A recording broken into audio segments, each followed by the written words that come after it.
Recording in progress. All right. And if we were all in Texas, you wouldn't even have to fucking say that.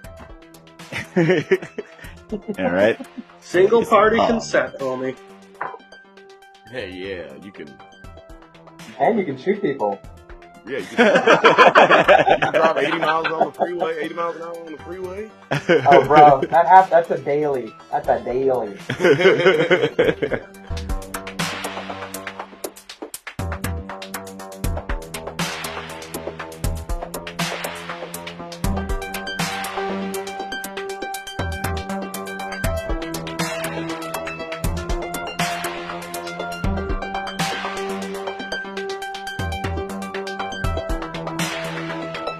My spawn haircut and everything. Let's go. Yeah, I was gonna say you got the fresh cut, bro. I see you. I mean, I keep my line. You know what I'm saying? Oh shit! Oh damn! Makes me more aerodynamic when I hate. You know. He's the fastest hater in the world. Hello, you beautiful nerds. I'm Jedi Master Grayson. And I'm your favorite cousin Bill. And welcome to Does It Oh. The show where we revisit classic genre films to see if they're as good or as bad as we remember. And we may get drunk while we do it.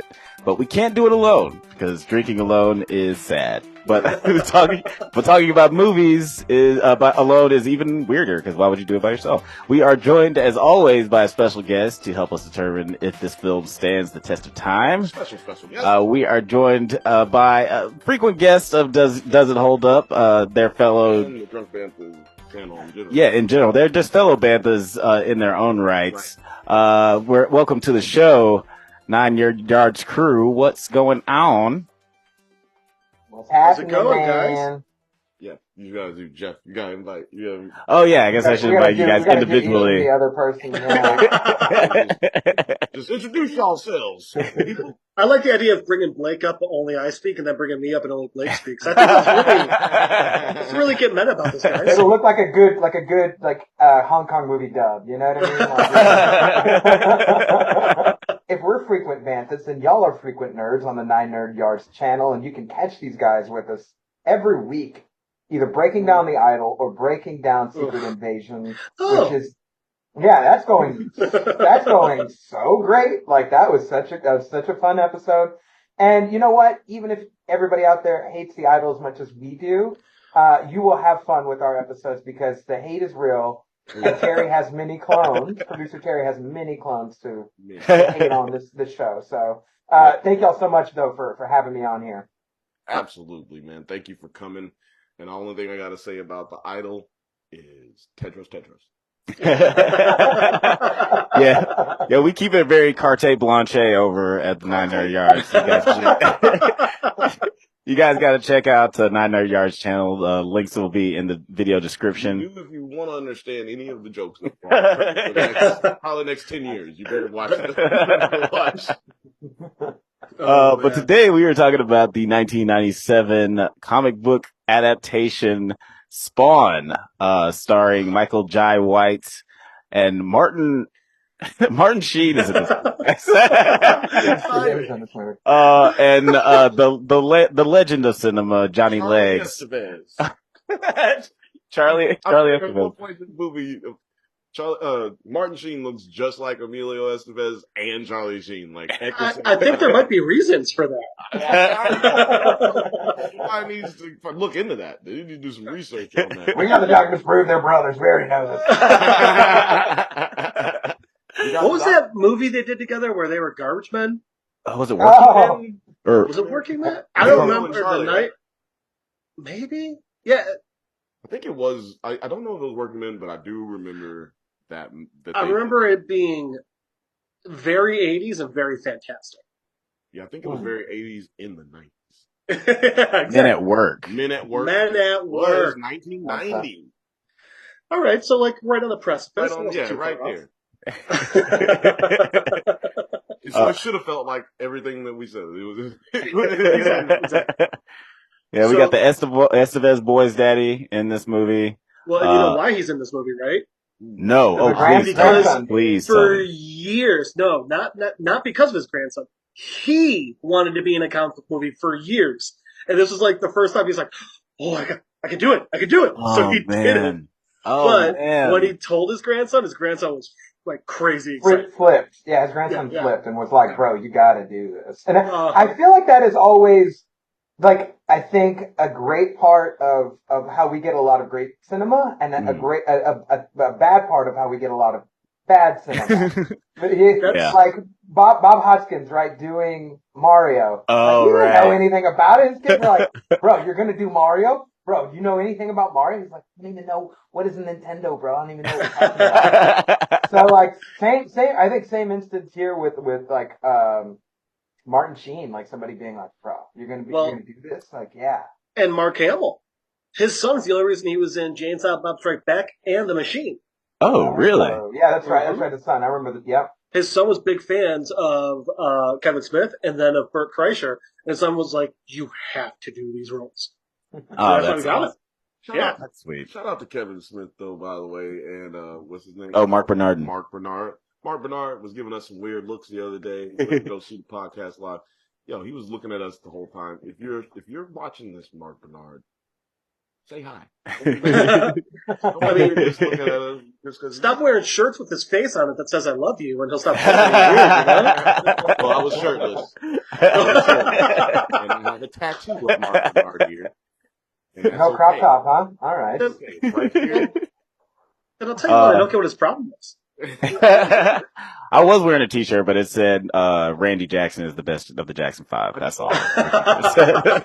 You said Martin Sheen's grandson was the reason that he got involved in this. Yeah. Which is interesting to me. I just felt like that was an interesting little nerd note. Because it has to be it has to be Charlie and Emilio's older brother, who is best friends with Robert Downey Jr. Oh, I didn't know that. They all went to high school together. Oh. That makes so much of the 80s make so much more sense. Right? Right? It's disappointing. It's disappointing because Martin Sheen is one of my favorite actors, like, of all time. He's great on The West Wing. And it sucks that, he loves he wants to be in comic book movies so bad, and he was in 2 bad ones. 2 of them. Who was he in Uncle Ben in the bad? Oh, that's right. He's Uncle Ben. Uncle Ben and Spider-Man's. Amazing Spider-Man. Bad Spider.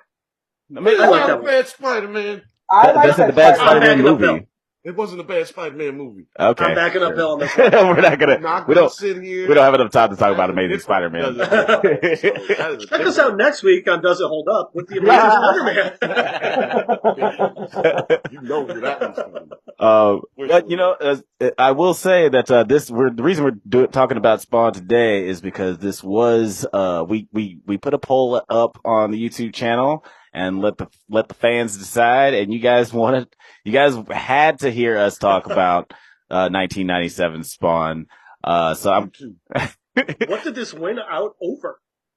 This won out over I think it was Surf Ninjas. Here, I'm gonna go to. Oh no! Oh no! Oh no, baby. Oh no! Dude, I voted twice for Surf Ninjas. I was fucking stuffing the ballots and shit. I couldn't get it over the hump. It beat this? It beat right. It's like I'm so fucking glad that you have that in possession, like right next to you where you could. Okay, I can get the Phantom because I saw that also in theaters at the same theater that I saw Spawn in. That's a story we'll probably get into. But I also knew not a whole lot. Masters of the Universe. It's like yes, but no. And then I I love all these, but I would have gone Surf Ninjas number 1. Exactly. I'm the same way. I was a Surf Ninjas dude. I voted. Right? 14% is probably all me. But yeah, for the people who are listening, because some people will listen you guess it, as well, so y'all can't see that this is Spawn. For Surf Ninjas, Masters of the Universe, and the Phantom, Spawn got 57%, Surf Ninjas 14%, Masters of the Universe 10%. and the Phantom got 19%. I don't know if that's actually good That's math to make 100, but Yeah, I'm surprised that I was surprised the Surf Ninjas came in third. Yeah. But yes, the Spawn won pretty overwhelmingly. you guys run this channel, not us. And, this is proof. Yeah. Go ahead and make sure you follow the polls, subscribe so you don't miss out, and you can vote on your next episode. Absolutely. Now, let's get into the nitty-gritty. The nitty and the gritty. Let's go around the room. Blake, do you remember how you felt the first time you saw Spawn in 1997? Yes, I was, there was a lot of visual stimuli. It came out in 97, so I just turned, because it came out in August of 97. I had just turned 9. And so, yeah, I was 9. My stepdad and my mom. Nine Nerd Yard. Take me to, that's right. So shout out to 9NerdYards. Actually, why is the name? I was 9 when I figured I was a nerd. But I remember watching this, and we watched it at a theater that's no longer around anymore. It was a Regal Theater off of Riverside in Austin, Texas. For people that grew up here, they know exactly what I'm talking about. For people that live here now, it's now like a Joy East buffet place or something. I think I've been there once, I don't know, family was having a gathering or something, and I don't usually do those type of places because I get very sick. But I remember watching it there, and I grew up very religious as a kid, so seeing hell scared the shit out of me. And I remember leaving the movie and being like, I want Spawn to be my best friend and defend me from hell. Oh yeah, I was Catholic. I grew up Catholic. Yeah, I grew up Catholic. I'm a non-denominational Christian right now, but I just grew up with all that culture, and so experiencing that and seeing that, the visual stimuli was I was like, oh my god, this is crazy, and it's Michael J. White. He's doing some martial arts and gun shit, and oh my god, and then seeing hell, I was like, oh. So that's how I felt, feeling wise. Right. I remember enjoying it very much, though. I think to answer your question at the core of it, I remember enjoying it very much as a kid. So. Okay. I honestly, I think a lot of kids in the 90s had a very similar feeling walking into this movie. Jeff, how did you feel the first time you saw this? Oh, I loved it. This was one of those ones where it was rated R, so I wasn't really allowed to see it. So my cousin and we would catch it on HBO late at night and things like that. And this was one of those ones where other things, right? I still have to watch some porn, but there's porn. There's comic books. But by the way, I still remember the first rated R movie I watched on HBO late at night that I wasn't supposed to, and it was True Lies, which is an amazing flick. Oh wow! But I remember as a kid, so I was 11 when this came out. So as a kid, I'm growing up on Surf Ninjas, Three Ninjas, Mighty Morphin Power Rangers, Ninja Turtles, all that stuff. So this is around the age where you're wanting that darker hero. So I ended up thinking it was the coolest thing to ever come out. And I remember knowing with all my soul, and I'm glad that I was right, that graphics and special effects will never be better than they are now. And that this is the best special effects we'll ever see in our lives. You know what? Totally holds up that statement.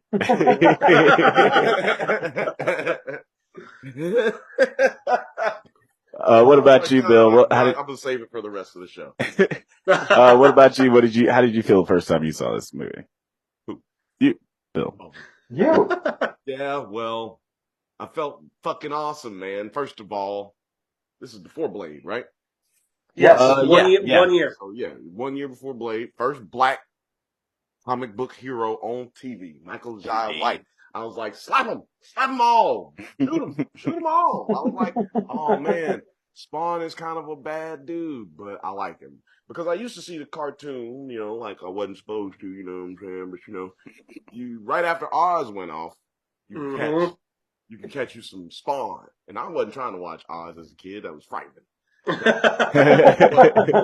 I got hooked by the cartoon, and for some reason in my mental, I thought, that I just never caught the last episode because I wasn't supposed to be watching it and I probably missed it. You know what I'm saying? But the show never really got a last episode. It like ended in like the middle of the second season.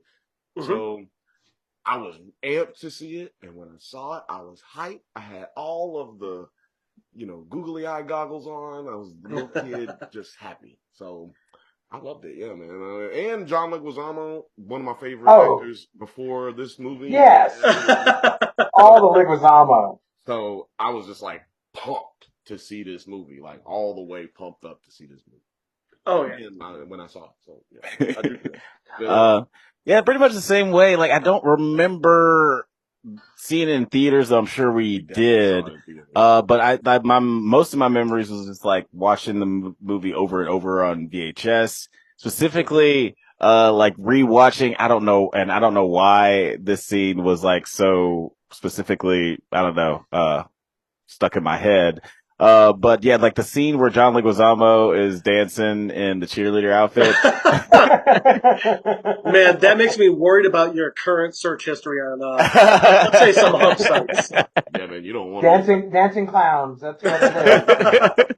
Dressed up like my favorite drag queen, Carte Blanche, just sashaying away.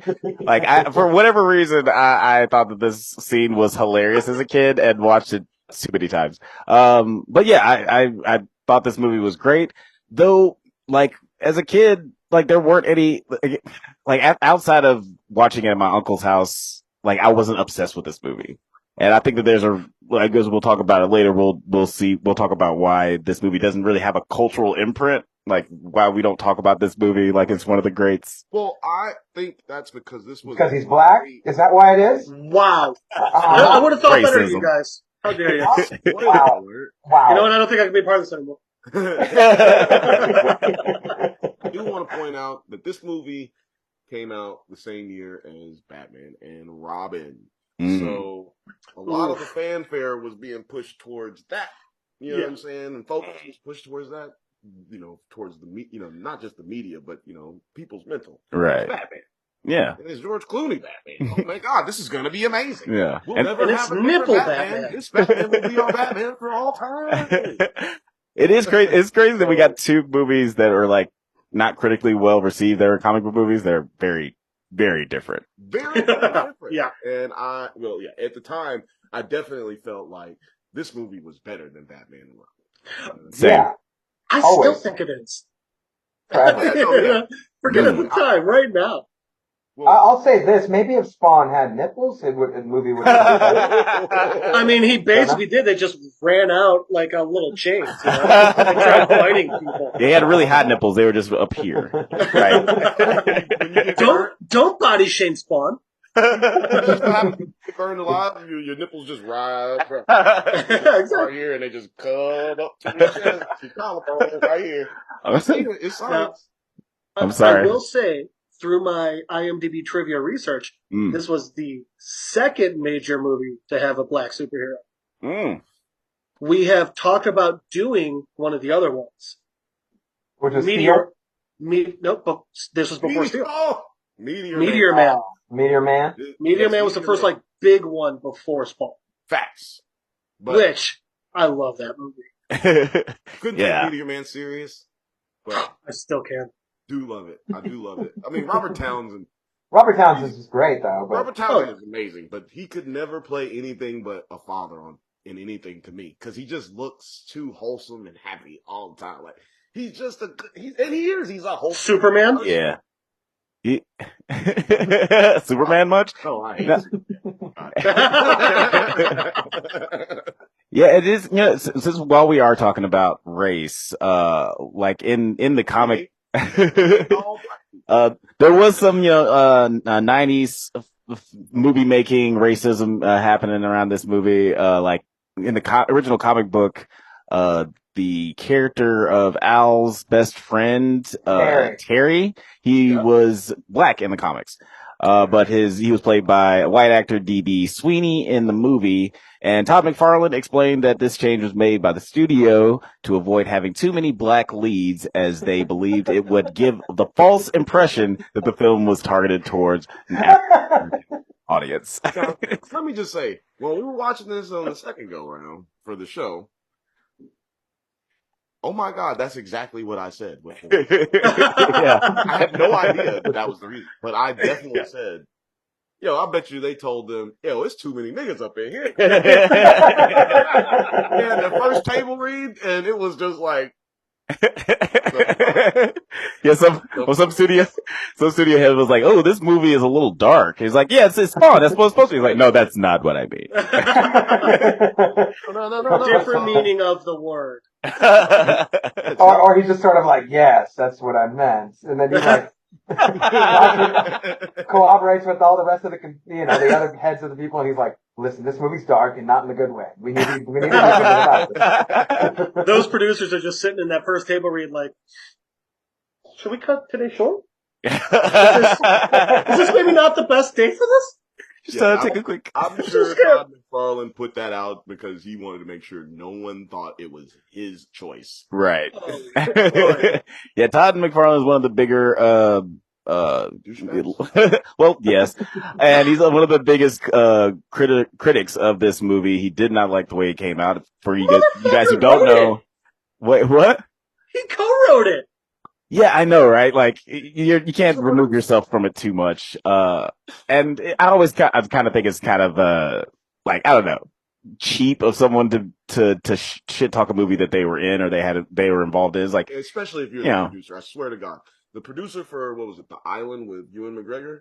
Oh yeah. Mm-hmm. So that guy famously shit on that movie after the first weekend did terribly, and he shit on it because he shit on the actors saying that they didn't give their all.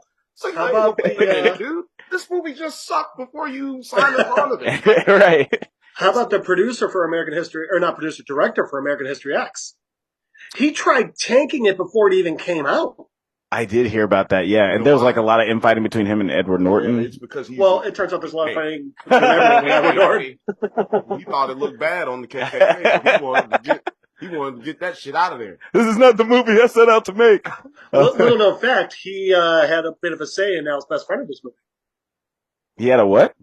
A little bit of say in the look of Al's best friend in this movie. Yeah, he was a consultant. That day. He's just walking by the room. It's like, yeah, what's going on in there? Yeah, just walks by. Hey, you should change that. 6? There's too many black people, and then he just walks away. Like, what? I got 6 black people doing a table read. Y'all making the next Friday movie? This is not barbershop. Somebody walked by and was like, "This is not barbershop. This is." You'll have people in here getting their hair cut.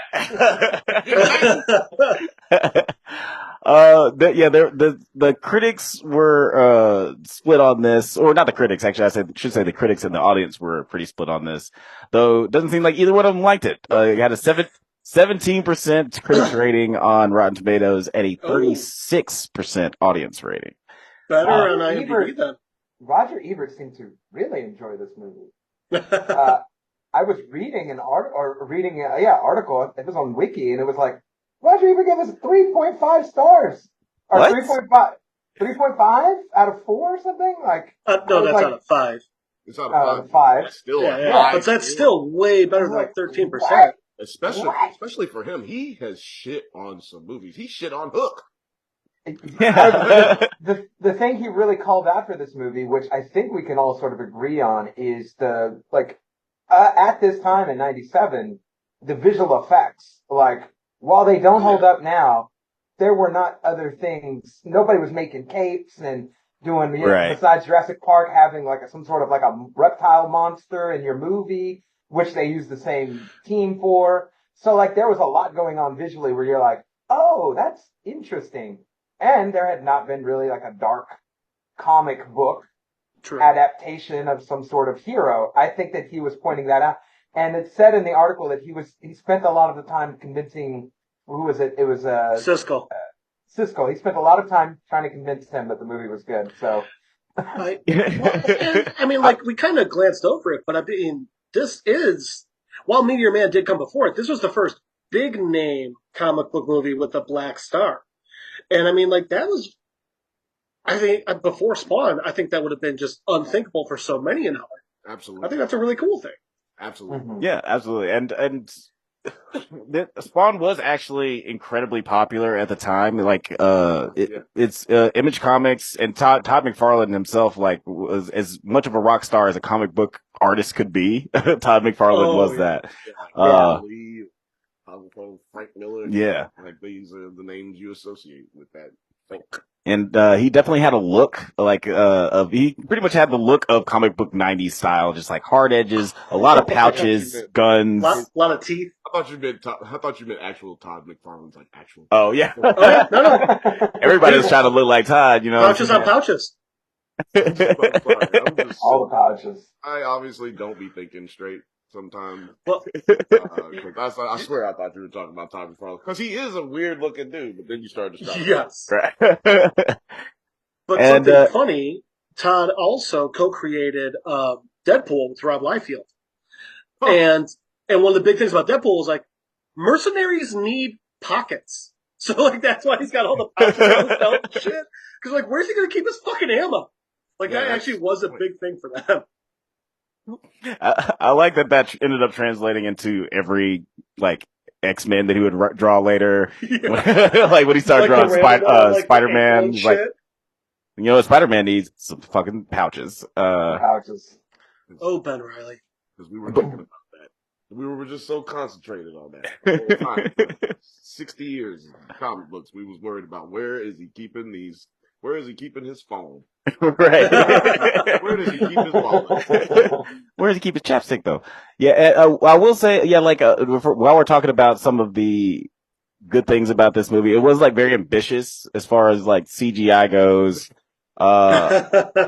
Like, you know, for good and for ill. But there were some moments where like the movie did kind of shine. Like the costume of Spawn, I did actually really dig. Dope. Yeah. Dope. I still love it. All the dope. Yeah. Transformation too. Like the CGI does not look bad on this. Not terrible. It doesn't look terrible right No, here. not at all.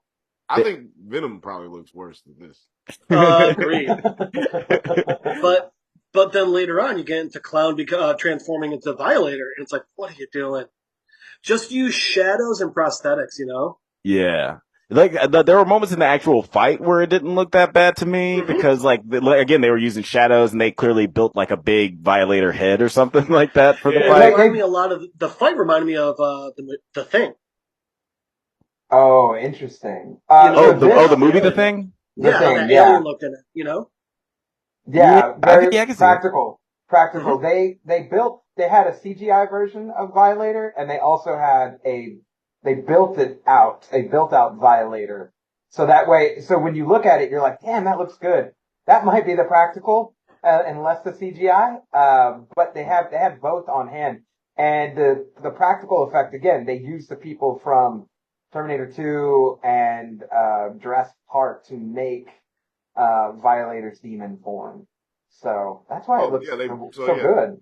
That's gotta be why it looks good at points. Yeah, but that looks great. They must have ran out of budget somewhere and had to just force. Like when he's close like that, oh my god. That's awesome. It's great. Well, even when they had him walk in and breaking through that column, he looked awesome, you know? Right. And, you know, also, this is 1997. So, honestly, this is ambitious AF. Yeah. And there are other times where their ambition kind of gets in the way of... Bring up the hell scene. Hell? Come on. Yeah, I'm trying to find the scene where, I will point out that they did leave that until towards the end of the movie. Yeah. Because they did a great job of, like, Simmons dies, or he's killed, burned to death, exploded. And then he just wakes up as Spawn. Like, we just get Spawn. We don't go. That was kind of cool, yeah. Yeah, I like that, and where it left, like, more story to tell about. Agreed. Without doing a whole, like, exposition of this character and a whole bunch of terrible dialogue that we have to sit through for the first 15 minutes of the movie. So much better, yeah. Also, they actually set White on fire for that. Oh, did they really? Yeah. Damn. Yeah, we got to bring this. Okay, well that raises more questions for me actually, because one of the first moments where I was like, oh, they're getting really ambitious with the special effects is when they set him on fire and they decide to like superimpose his face on top of like, I guess they just wanted to make sure you knew that it was him. No, I think that they had the problem. No, that's him right So there. like, you can even see all the Vaseline on him to keep him from getting hurt. Right, and that's what I'm saying. They probably had right there. Yeah, right there is where. Right there, yeah. Right there, like his face looks like a meme that you make on on Twitter. But I think that's because they probably had so much protection on him, like right. that one scene when he actually falls. Like you have to have some kind of gelatin type like protection, coverage over his face. Otherwise, he would have burnt. He would actually look like Spawn. And I mean, they probably had like a hood going like right around this part of him. You know? Right. Yeah. So I completely agree with you there. That is explained away. That's a good point. That's why you just get a stunt man, and then nobody cares if you see his face because we're not gonna show his face. Yeah, exactly. Yeah. But Michael Jai White, he was that dude back in the day too. He still is. I don't want him to come around the corner and like drop kick me. Oh, I'm not touching your. No, his spinning back kick is nasty. It's crazy that like no one should be that talented, Like he's a black belt. He studied at Juilliard, and he's a handsome guy. Like it's like, come on, man, leave something for the rest of the universe. Bodyguard. Was he really? Oh, damn, that's crazy. Man, this dude has crazy stories, man. Like I was about to say, I bet he has so many stories. Michael White got so many stories. He got Michael Clark Duncan into Hollywood. He is Dude was laying on his couch. Him and some other guy were roommates, and Mike used to be there all the time. And they were like, dude, you would be perfect in Hollywood. You should go. So they took it. He was like, whatever. They were like, no. So they got him some headshots, got him hooked up with an agent, got him he got a couple auditions. Yeah. That's what's up. In Friday. So basically, we all need to hang out with Michael Jai White, and then we can all be in movies. Well, whatever it is that you're telling that's me, what I heard. Find out, he will help get it done. Like he knows everybody. It's crazy. Yeah, I think that drove me the craziest about him and how amazing he is. Like, so okay, he's one of the best martial artists in Hollywood, and they didn't really use it in this movie. Yeah, like there's some quick like boxing scenes at most, and then maybe like 2 kicks. But like, man, you've got a fucking badass. Use it. Yeah. That is an amazing point. I think it speaks to the fact that you don't have a lot of, even today, you don't have a lot of directors who know how to direct action scenes, fight scenes in general. Right? So a lot of the fight scenes in this movie are just Cut to Alpha. Yeah. Just throw a motherfucker over there and it's more throws and explosions, not a whole lot of like really good fight scenes. I think that's why so many like I hate when people do that in movies like superheroes or supervillains. They grab a motherfucker and then they throw him across the room. Yeah, you could have just crushed him in your touch him in the face. If you have the strength to throw them across the room, you can kill them with your bare hands. If nothing else, hold on and keep slamming against the floor until he's not moving anymore. Right. Be real sure he's dead. Yeah, it's very bad. I think we have to take the approach that you take when like maybe peeling a pistachio, right? Like you have to do it with your hands. You can't just throw it against the wall and expect it to open. So I think we have to start bad guys out there in Hollywood. Take the approach of opening some sort of like a walnut or you need your hands. Be more throw it against the wall. Be more practical. It's not Dragon Ball Z. Dragon person throw him and talk to him for 15 minutes.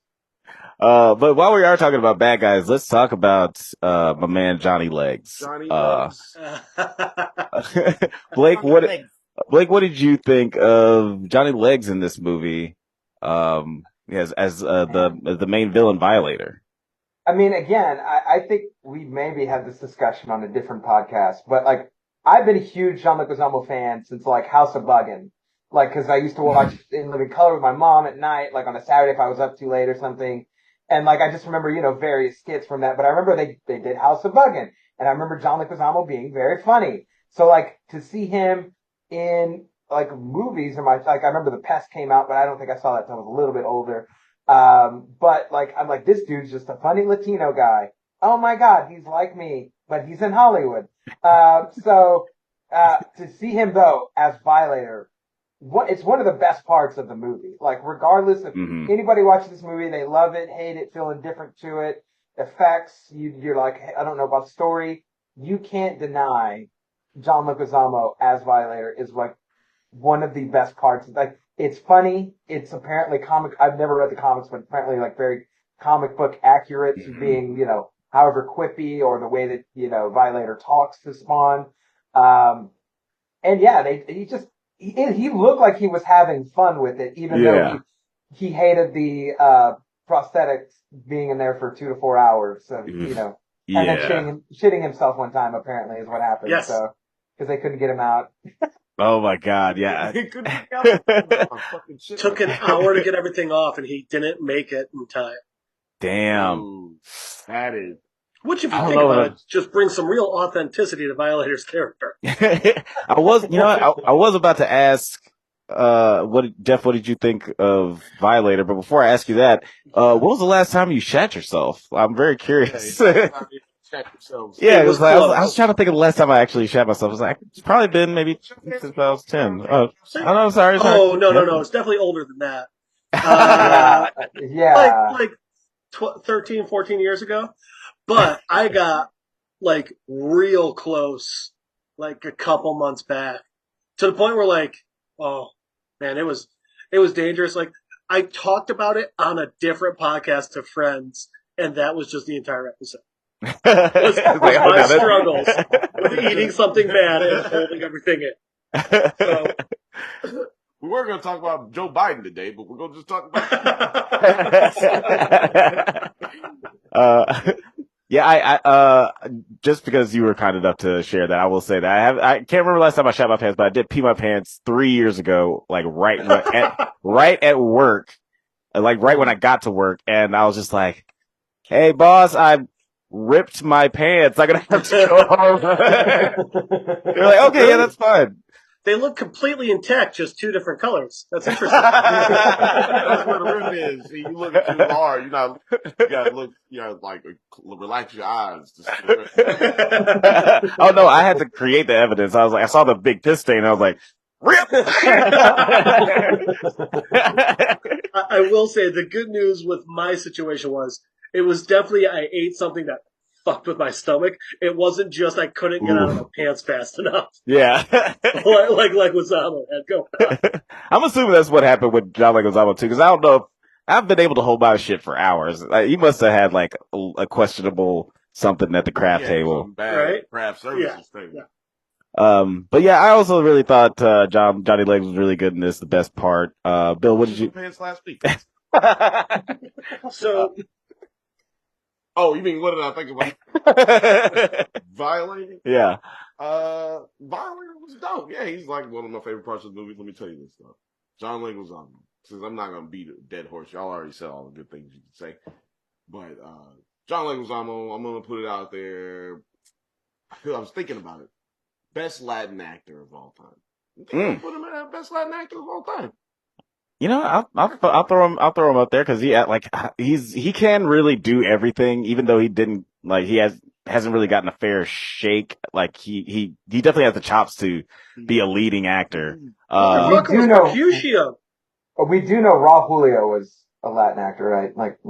Or Antonio Banderas, right? Like we're aware of these. Antonio Banderas. Oh, but baby. Antonio, baby. well, Blake, think about it this way. Antonio's not still going, Leguizamo is. No, he is. He's Puss in Boots. You need to calm your tits. Okay, I don't think voice acting is on the same level. I think voice actors are still amazing, but I'll give you that Antonio Banderas is a great actor. But this is where I trumpet with it. I don't think he could do anything that Leguizamo can do. Like, John Leguizamo could do everything that Antonio Banderas can do. He could not do. He couldn't do Desperado. You're kidding me. Oh, I think. You know what? I would probably. He did Empire. Have you ever seen Empire? Empire was a fun movie. Empire was a fun movie, but like that's not Desperado. That's not Once Upon a Time in Mexico. Stole his drugs or something. I will say, they both He's do have their own. Mercutio. Right. I remember He could that. absolutely I thought pull off Desperado. I do say that, like, they do definitely have their own strengths, but they're like one thing specifically, like, yeah, John Leguizamo with his one man shows, they're so incredible. I think that what makes him so unique as an actor. And yeah, I'm happy. I was happy as shit to see him in like not one but two great movies last year. Two The Menu successful was movies. so great. The Menu and what was it? The Christmas movie? Violent Night. The Violent funniest Night, yeah. movie of the year. Yeah, so good. But let's talk about something else hilarious about this movie. I got one more before we go there. Oh, yeah. Here's why he could play El. The Land of the Dead. He was such a dark, no humor character in that. I think that if he played that role, if he did that, if he embodied that role in Desperado, I think he could pull it off. That has been one blind spot for me. I haven't seen Land of the Dead. I love this. I love that I created a video. I love it. Also, I think we should point out, with Leguizamo in this movie, dude committed so much. That scene with the pizza and the worm, he actually ate those fucking worms. Right, twice. Ooh. Yeah. He puked right after. Yeah, twice. But he committed that much to this fucking role. Yeah. Yeah. So I just love it because I didn't know if anybody was going to disagree with me. I was hoping that nobody agreed with me. But, I do honestly feel that way. I mean, I think it's comparing apples to oranges at that point because they both do two entirely different things. And they're both delicious. Mm-hmm. Mm-hmm. No, I do have to agree with Blake. It's like comparing apples with naranjas. I think it's more like comparing bananas to plátanos. That's what That's a great one. That's great. All right, but Alex, I cut you off. You're talking about a hilarious part of the movie. No, yeah. Actually, Jeff, I'll let you answer this question. Well, actually, this is starting out the hilarity. This gives you the taste at the beginning when Al first dies and he goes to hell, or when he's recollecting going to hell. We get this great scene, which gives us an idea of the ambition of the CGI. What did you think of like the special effects of hell and just the special effects overall in this movie, Jeff? And then we do this. So it's exactly what Bill said. When it's zoomed in on him, it's fucking disturbing and good. And then it zooms out, it's like, oh, this is a joke. Got it. And I get that's not what they're trying to do. But okay, even just one of their, when I was reading the trivia, one of their actual choices for this, every time Malbogia speaks, he never moves his mouth. And that's because they wanted it to be, he was speaking through hell in general. Which didn't come off at all. It just seemed like they made the shittiest anime. At least if he's speaking through hell, like have the volume come in and out from the two different sides. But no, it's just, and then he gives an entire diatribe, Yeah, it just made his just make the background the fiery background, and then put some slitted eyes in there, and make it a little face or something. The original idea was they were going to have an all black room, and have Al in there. And as the movie got closer to release, they're like, "Oh God, we can't do this." And they're like, let's do some fire and brimstone type action. So at least throw in an animatronic and not a CGI, because don't get me wrong, I think CGI can be good and fun.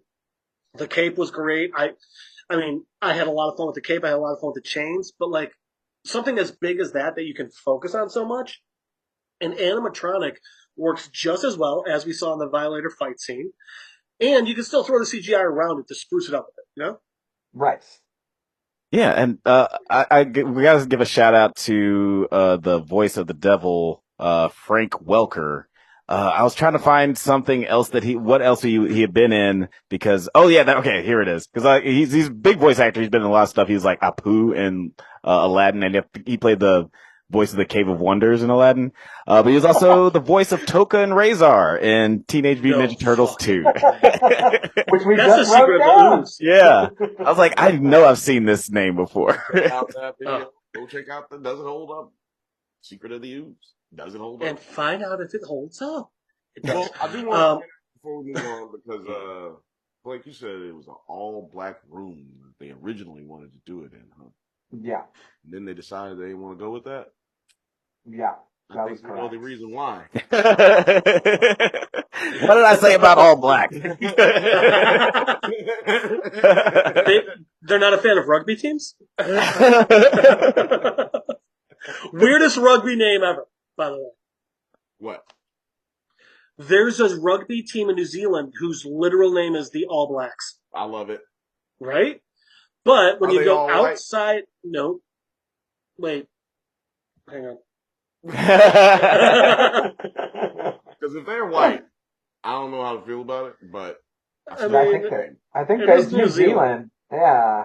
I didn't see a lot of black hobbits, is all I'm saying, right. in New Zealand. They're not all white, but they're very white. And they do a haka to start the game, or match, or whatever it's called. Oh, wow, that's cool. Very traditional. Right? So they just wear all black, I guess. I guess that's the way they get away with that. You know, let's, so Spawn, fun movie. But yes. I wanted to say just really quick, just to give a quick shout out to Teresa Randall, who plays Wanda. She was like a 90s all-star. She was like in so much stuff, in the 90s. And so gorgeous. I thought she was really good in this. And yeah, she's beautiful. He was a real MVP. But yeah, for whatever reason, we never saw her in a whole bunch of stuff. Real quick, I want to get, Blake and Jeff's MVPs for the movie. Blake, I told you it's John Leguizamo, and this was a movie that introduced me to Michael J. White, and then I got really into him. Like I started reading magazine articles because there was all kind of kids magazines, and he was doing martial art poses and stuff, and I'm like, this guy's really cool. And then I see him in Exit Wounds doing real martial arts many years later, and I'm like, that's fun. I'm like, oh my goodness. And then I see him in, what's the movie? The Undisputed 2. And Bone. Right, I've never yeah. seen that. It's got Kimbo Slice. But yeah, so this made me a fan of Michael J. White. And for the best of reasons, it makes me sad talking about it now because his career should have been so much more. There's so much that Hollywood could have done with this guy, and they chose not to. So it makes me really sad because they're like, dang, he set off a trend of not only dark comic books being adapted to film, but also pushing the narrative of having black, people leading the charge for, he was in Dark Knight, leading the charge for being lead roles in comic book, serious comic book. Meteor Man is great and all, and Blank Man came out before this, but this was dark and serious, and it took itself serious, and it was very just gritty and action. And a year later we get Blade. I don't think that's I don't think that's a coincidence. Yeah. So I feel this really set a trend for that. So those two for me, big all-stars. Yeah, I feel the same way. Sorry. Jeff, you're MVP. Oh, MVP. okay. I'd say the MVPs in this movie were, I'd say Martin Sheen, D.B. Sweeney, and Melinda Clark. Really, all the white actors were the MVPs. No, but serious. No, it's but clearly, seriously, Martin Sheen. He's but seriously, Martin Sheen. Who's no, but I think it's. I actually don't think there's a debate. I think it is John Leguizamo and Michael J. White, and it's for the same reasons Blake said. It's also, just the fact that both of them to play their roles had to commit so much. They said Leguizamo had 1 to 2 hours of prosthetics, Michael J. White 2 to 4 every day of shooting. And then they were good in their roles. They committed to their roles, and they were what brought the movie alive. Also, Blake, I will agree with you that I think Michael J. White absolutely deserved a better presence in Hollywood. Correct me if I'm wrong, but what's the martial arts movie? The not never back down. Yeah. Was he in Yeah, this? yeah, yeah. Was Michael J. White the star of the sequels? I think he was in the second one. I didn't watch the second one because the Honestly, first one was so great. the second one was great because of Michael J. White. You know, he And then those are all his movies. Like I didn't know that. he He was also that he's in. up for Blade, but took Spawn instead. And I wonder what difference that would have. Which is funny because Wesley Snipes was also up for Spawn, but took Blade instead. Right, yeah. I mean, yeah, that makes all the sense in the world because, like, I'm sure there weren't a whole lot of black, like, leading actors that they were trying to put in big movies and martial artists, and there also weren't a whole bunch of black leading movies that they were trying to make at the time. So I mean, Will Smith at one point was up for Spawn, and I think we can all agree, no, he does not fit that. Yeah, he wouldn't have been right for either of those. No, he took Men in Black, which does make sense. But no, I wonder how Michael J. White's career would have been different if he was Blade. You know? Yeah, I don't know if that would have been a good fit. I think they both made the right decisions. I don't think Wesley makes a good Spawn, and I don't think Michael makes a good Blade. So I think they did pick the right role. Yeah. I would like to see Michael in Blade, but I agree with you. Wesley should not have been Spawn. And Wesley's just perfect. Like, I know Michael J. White's a great martial artist, but Wesley is... Yeah, Wesley was really, really great as Blade. And Michael J. White, like, he did end up, like, Black Dynamite is probably my favorite thing he's ever done. Oh my gosh, that movie was so great. It's so incredible. And it shows off how funny he is, how good of an actor he is, and also just how great of a martial artist he is. We love you, Michael J. White. We love you, Mike. But I didn't love him in this movie. I didn't love his performance that much. I think Tell me more, obviously, Alex. Tell me more about how you don't like black people as leading actors. Tell me more. Tell me you don't like black people without. Like, this is getting awkward. I don't know if we can stay on this channel. I don't know if I can be first of all, I'm a Republican. But I didn't really, the prosthetics definitely had a lot to do with it, not being able to see his full performance when he's in the makeup. But also I didn't really like how put on his voice was. There are moments when he's in the makeup and he doesn't put on the voice. Like, I think where's the line he calls, old white dude Yoda. And he doesn't have the voice there. I was like, oh, I believed that line. But every other line, like, it's very put on gruffness. Like, he sounds like he's trying to sound like the devil. Like, touch her. You're a dead man. Yeah. That was weird. But so for me, Johnny Legs is my MVP. Christian Bale did it for Batman. I was like, yeah. Wanda. All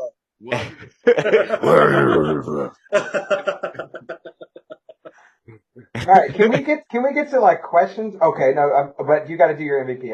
After MVP, I've got questions about this movie. Oh yes, but yes. Do your MVP, Bill. Your questions. My MVP is John Leguizamo. His MVP is John Leguizamo. You go ahead with your questions. I was watching this movie, and I had a serious question when I realized, like, because I've seen this movie so many times.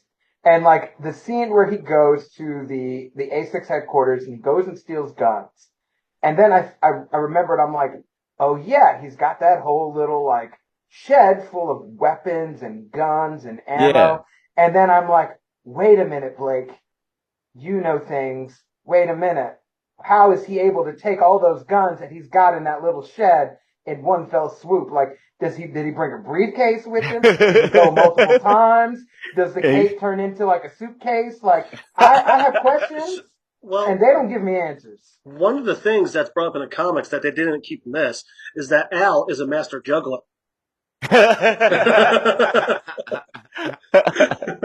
He's also a magician, and that explains everything. That scene did end up on the cutting room floor, him juggling a bunch of stuff. He's like, oh, I'm going to have to come back on another trip for all this stuff.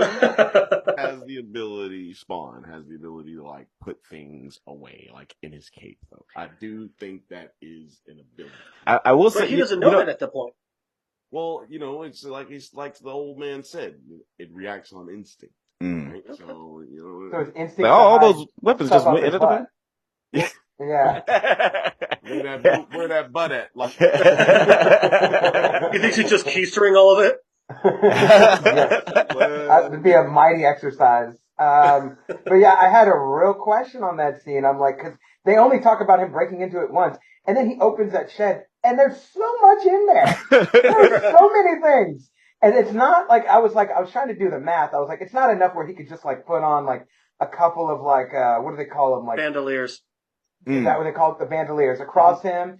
I'm like, he could only carry so many of those. And how fast is he walking? And wait a minute, does the weight of him, the suction cupping, does that hold up if he's climbing against the wall? I don't understand. The math doesn't match, I've got to assume he stole a car.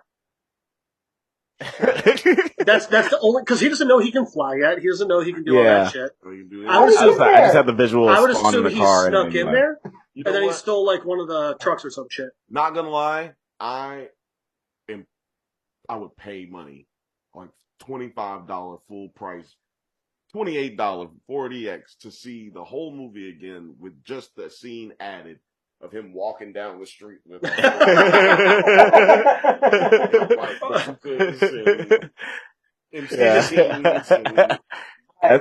like just dropping all. Yeah. Or you just see him in the car with two wires, like, God damn it. Trying to get fucking work. I would love to see a scene like that. But then he doesn't like, in Deadpool, they made fun of this.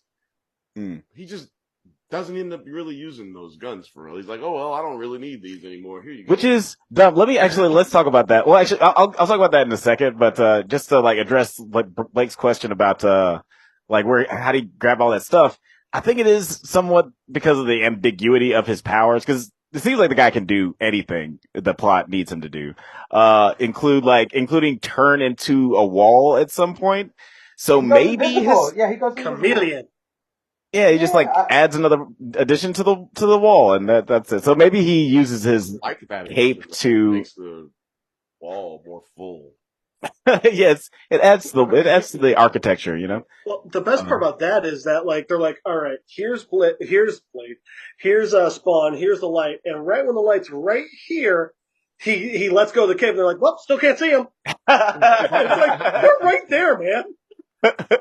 Yeah, it's a funny trope in movies where like nobody has peripheral vision. Everybody looks exactly where the spotlight is. Another question. This is just more of a cinema question, more less than it is a Spawn question. Like when you're up on a balcony like that or a banister like that, are buildings just built terribly? Why does every time you see somebody walking on it just breaks? It just falls. You're supposed to believe that these buildings are structurally sound? I think you actually got it. I think, yes, buildings are built terribly for people to walk on decoration.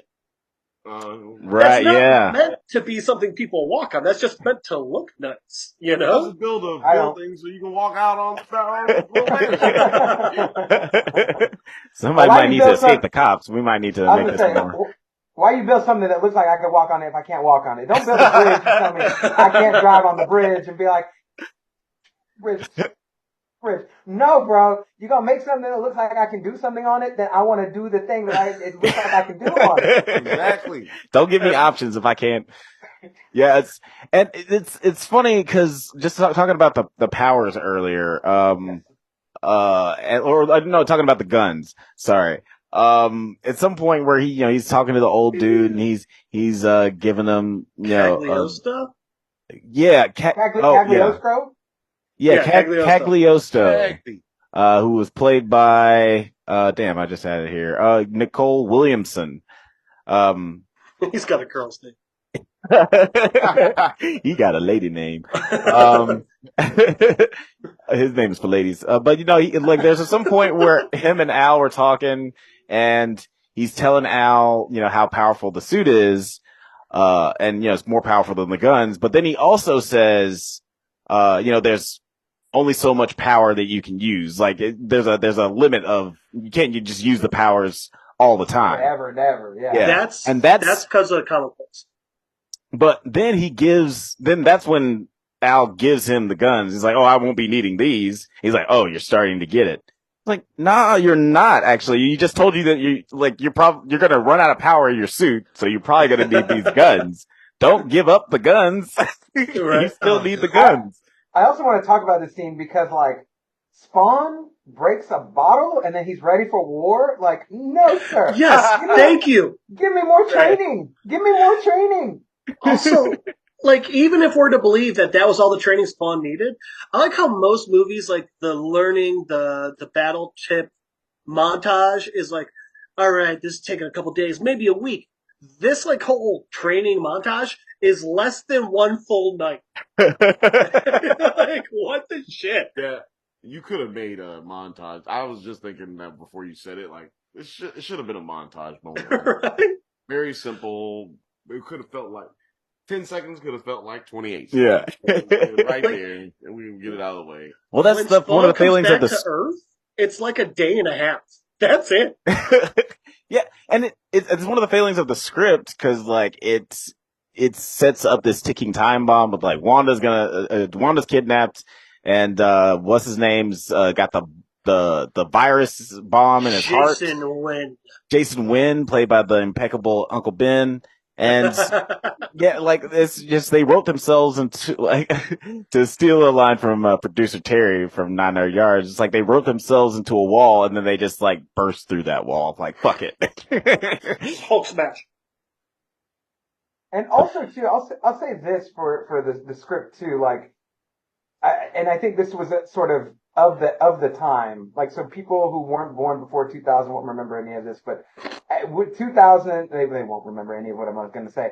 But before 2000, everything seemed very like, at least culturally and maybe even religiously too, like 2000, like it might be the end of the world, and like there was a whole bunch of Y2K. end of the Y2K, and there was a whole bunch of like end of the world movies and like movies to do with like the devil and like end of days. Yeah, end of days. Movie. Yeah. So like Bless the Child, right, with Kim Basinger. Like there was all these like devil movies about like this apocalyptic thing that could or could not happen, and it has to do with religion. So like, and it has to do with the devil and God, and like, so for this to come out in 97, a couple of years before 2000, like it felt very like of the times to be like, oh, this is a discussion in like pop culture. Oh yeah. Like, is the end of the world gonna happen? And is it gonna happen with some sort of evil billionaire conglomerate type person? Probably, maybe, I don't know. Yeah, they were only off like 20 years. Yeah. Yeah. Yeah, what did you get, like, just like real quick, like Jeff, I'll start with you. What did you think of, the plot of like the villain, with Martin Sheen and his plans and how, sort of like the clown was manipulating him? Do you think that part of the story was still interesting? I didn't get it because best case scenario, when Jason's character is like, oh man, I'm going to destroy the world. And that's like, but then what? You're not going to have your money anymore. Like, then you're clearly going to hell. Like, at the end of the world, what do you think is like the good reward you get? I'm going to rule it.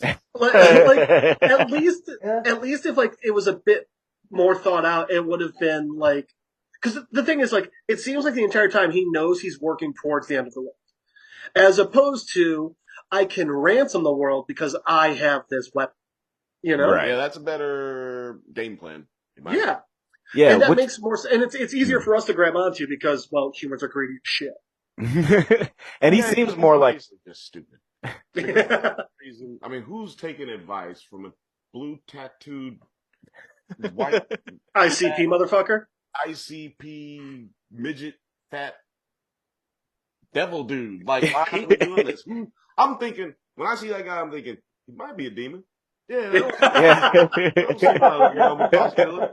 might be a demon. That totally tracks. Totally makes sense. Oh, another thing we skated over with Johnny. He had to crouch down the entire movie to be in that suit. Can you imagine how uncomfortable just that is? Oh my God. Back to the question. You the real MVP. No, yeah. You the real MVP. Actually, I think I'm going to change my MVP from John Leguizamo, or I'm going to add one other than John Leguizamo. Because ain't nobody said dog? about him this entire movie. That's right, Spaz. Fucking right. We ain't said nothing about him this whole Wait, show. who was Spaz again? Oh, the Spaz. dog. Oh, yeah, the fucking dog. Spaz was amazing, man. That dog twice. Yeah, he did. I'm very surprised that, like, every time, there were a couple of times where I was like, oh, does the dog die? I don't remember the dog dying. But the dog does die, right? Because it's kind of left ambiguous, like they show the collar. They bring him home. The little homeless kid. Oh, brings him yeah, that's home. right. Yeah, little boys have a penis, girls have a vagina. Follows him back to Wanda's house. Yeah. He's from that's where he's Kindergarten Cop, yeah. Kid. It's like, yo, I've seen this little brat before. Yeah, You he sure have. yeah, that whole story with Martin Sheen, like you have to just believe that he's an idiot for any of it to really play. And also like you said, the characteristics don't really match up, where he seems like this greedy, money hungry guy, but his actions make it seem like he's this malicious guy who wants to destroy everything, like scorch the earth. But it's like, which one are you? Do you want to rule everything, or do you want to destroy everything? The writers are like, yes. The answer is yes. The writers are like, yeah. Oh, it's gonna be real good. But it all culminates into like this. Just caught that. Todd McFarlane. You know, and it's funny, like we've talked a little bit about the animated series. Did you guys watch the animated series Spawn? I watched an episode right before this, and I was like, I have some feelings about this. Like, not Did bad, you watch but the just- first episode? I watched the first episode. That's a heavy episode. It was. Heavy, too. I mean, the whole show is heavy. But I mean, most animated shows don't start with a serial rapist and a child killer. Yeah, the No, Blake, go ahead and let Blake. I don't know if I've gotten to that point yet. But Was that the first episode? I don't know. That doesn't seem right. The first episode was like this reporter. They seem like the reporter's meeting somebody, and then they get capped in the alleyway. And then Spawn is like sort of spawns out of nowhere. Also, too, the fact he has it's a mask in the show. Mm-hmm. Like, he has a mask. That made me enjoy the movie even more. I'm like, oh, his mask is part of the armor that kind of just goes over him, like very like nanotechnology. Like, I like this. And two, also on HBO, if you watch on HBO, the first episode, I don't know if it's the rest of them because I've only seen the first one. Todd McFarlane like starts off and gives a little intro. About, That's all of them. Let me tell you and I was something. okay. That will great. get old. Because for every episode. Blake, you mentioned the mask. I don't know if you caught this. The chain in the cartoon and the comics is not part of the suit at all either. Right. It's literally just he grabs the chain and starts beating the shit out of people with it. Yeah, it seemed like it was floating. It seemed like it was floating at one point. But so. it's not. It's not like.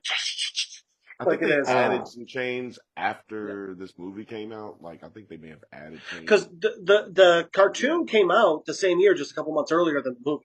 Right. Mm. Yeah, like the chains and the cape. Oof, man, this very, very. I like the chains edition. I like them both. I like the idea of it, but yeah, it's just like watching it today. It's just bad. It just doesn't look good to me. That's fine to me. That was not one of the things that I had an issue, and I had a lot of issues, but that was not one of the things that I had. Well, I think I do know one part that you did have an issue with. Alex, is it that they didn't look good because of the CGI of it, or they didn't look good because like it's just a stupid idea? Oh no, if they updated it with modern graphics, what would you think?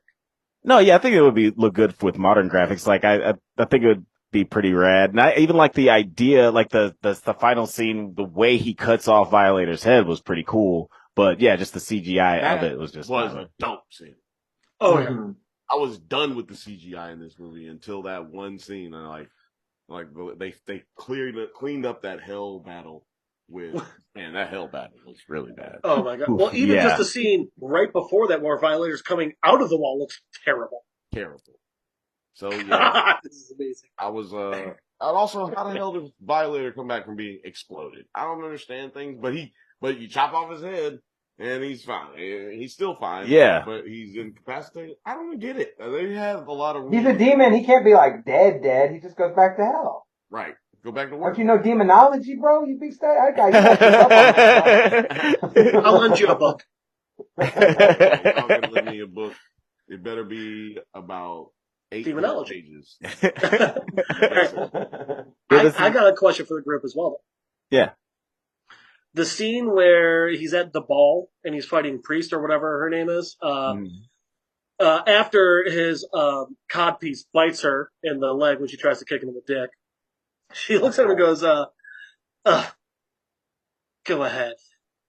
You don't have the guts. He's a professional assassin. Why would you think he doesn't have the guts to shoot you in the face? Right. And that was before he went to hell and came back. That's the wrong time for reverse psychology. When reverse psychology goes wrong, like, I bet you won't do it. And he's like, I'm gonna do it. You shot me, last time I saw you, you shot me in my kneecaps. Right? Oh, I'm definitely going to shoot you. And then you let your gun green splooge all over me. Like, yeah, I don't have the guts because you set me on fire and made me go boom inside of a fucking warehouse, man. Yeah, like some of the things they say to him are like, what?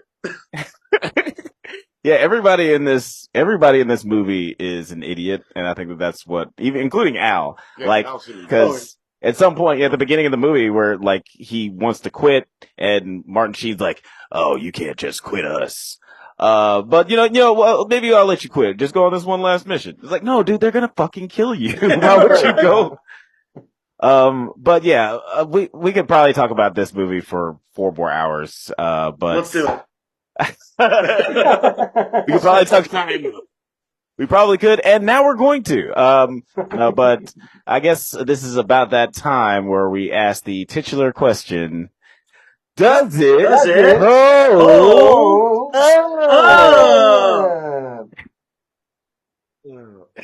So I guess. Oh, sorry, I just coughed right on you. I apologize. Didn't mean to cough right in your face. Way to violate her, that shit. Oh. At the end of every episode, we ask, we take a vote on whether the film stands the test of time or not.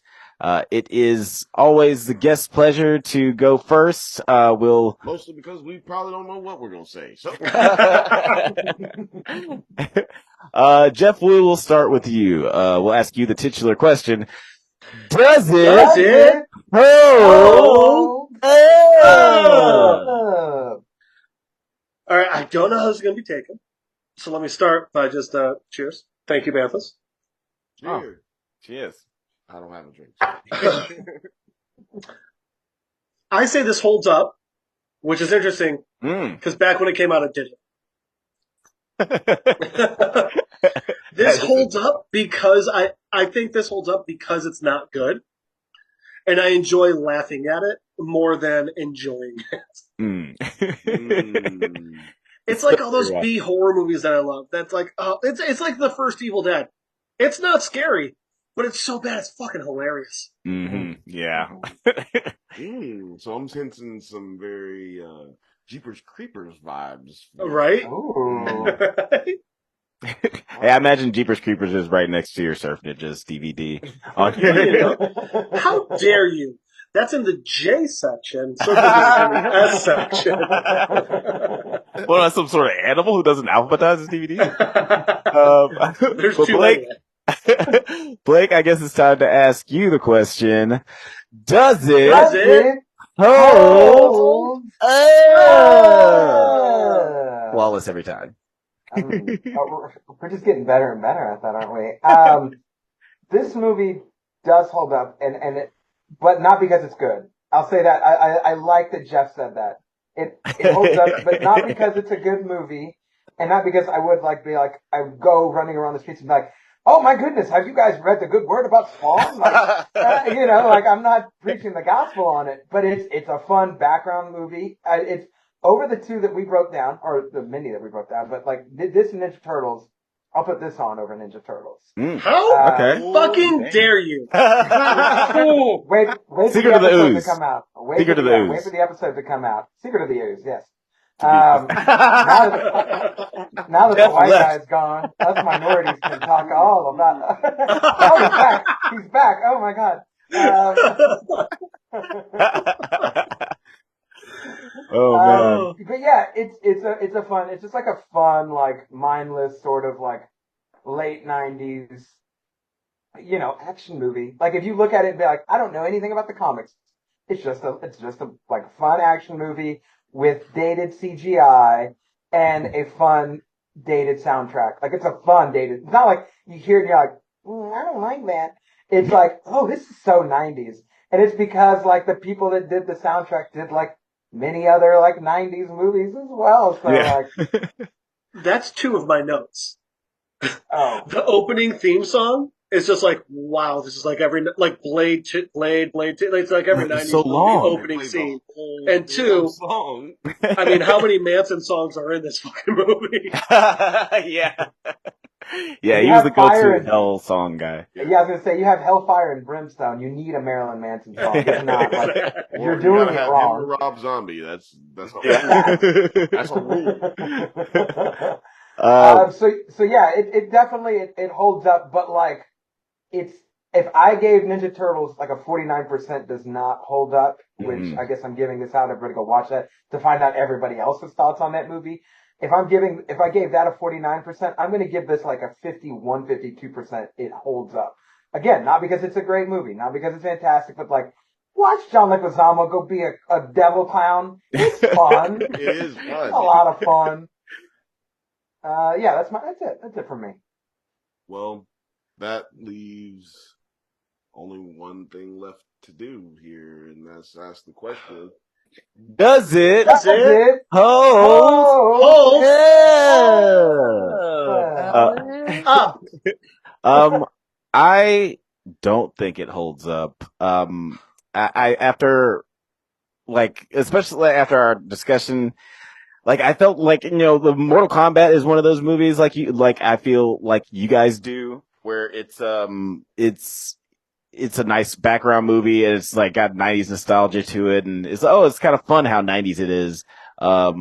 But this one, it was just so disappointingly bad. The writing is so bad. The animation, the CGI is so bad. And, just so many wasted opportunities with this kind of character, which is a lot more cerebral than this crazy movie kind of gives it credit for. So you just described Quantum Mania. I guess. You just described Quantum Mania right now. That's funny. Okay. But I guess the question for you is, does it hold?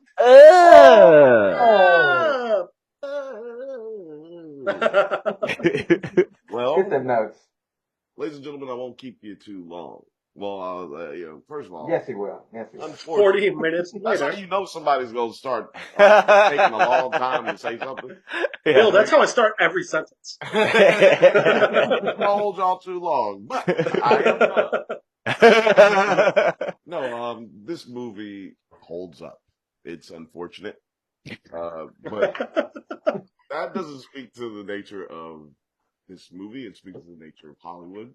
Like everything Alex just said that was bad about the movie doesn't mean it couldn't come out today and be a blockbuster hit, unfortunately. So the criteria of this show, unfortunately, is not about whether I like the movie or if the movie was good. It's about, does it hold up? And this one does. You go watch it with your kids, especially the ones 7 and younger. Don't do that. Preferably No. right before bedtime. Take all the advice you give people. Show your kid and then go ahead and schedule yourself some therapy because they are gonna need it. Show your kid right before they go spend the week with grandma and grandpa. Right. It's like shaking up a soda can and giving it to your enemy. Yeah, also feed them sodas.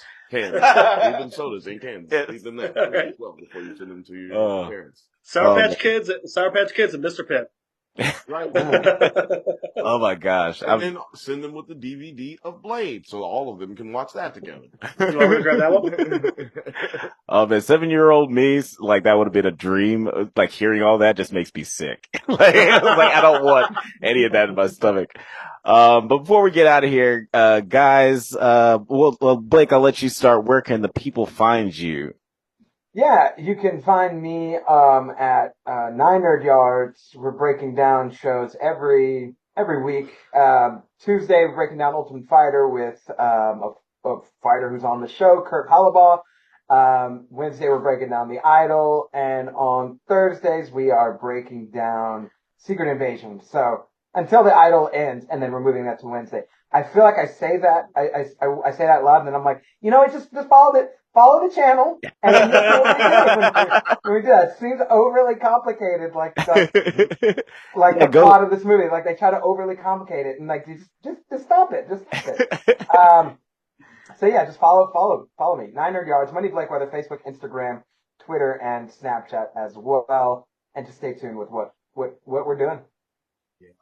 Yeah, go to the NineNerdYards channel and hit that subscribe button, and YouTube will let the content come to you. That's just how it works. Jeff, where can the people find you? You can try and find me on Facebook, Jeff Madel. You can try and find me on Instagram at MadelJeff. You can try and Skype Don Cheadle's driveway at LittleDicky2.com. It's because of the hackers. That's a hacker. And if you don't get that joke, you can go to 9NerdYards YouTube and understand why it's funny. Yeah, guys, go to the NineNerdYards channel. Go and watch every one of their videos so you can catch up on all these sweet inside jokes. And you can laugh along with us. Hit the subscribe button. Hit our subscribe button. Damn, quit being stingy. It's free. It's free. It costs you nothing, and it helps us out a lot. Yeah, it costs you nothing. You remember, like a couple of weeks ago when you were going through your the videos, the channels that you're subscribed to, and then you found one, and you were like, I don't even remember subscribing to that shit. Remember that shit? Let that be us. Just subscribe to us, and then forget about it. Don't have to. Yeah, please watch, but even if you don't, just subscribe. Just subscribe. Just have it on in the background. Then when you remember, go and throw a few likes on just like one or two videos. Yeah, just like when you're not doing anything, just like something, leave a comment. YouTube playing when you go to the bathroom. Just yeah. Let us be your spawn. Put us on in the background and just have us. That's how you do it. But thank you guys for watching the show. New episodes drop every other Monday at 4:20 a.m. Check us out on social media platforms at The Drunk Banthas. Please like and subscribe. It is not required, but if you don't, you will not be invited to the cookout. We will see you guys next time, and may the force be with you.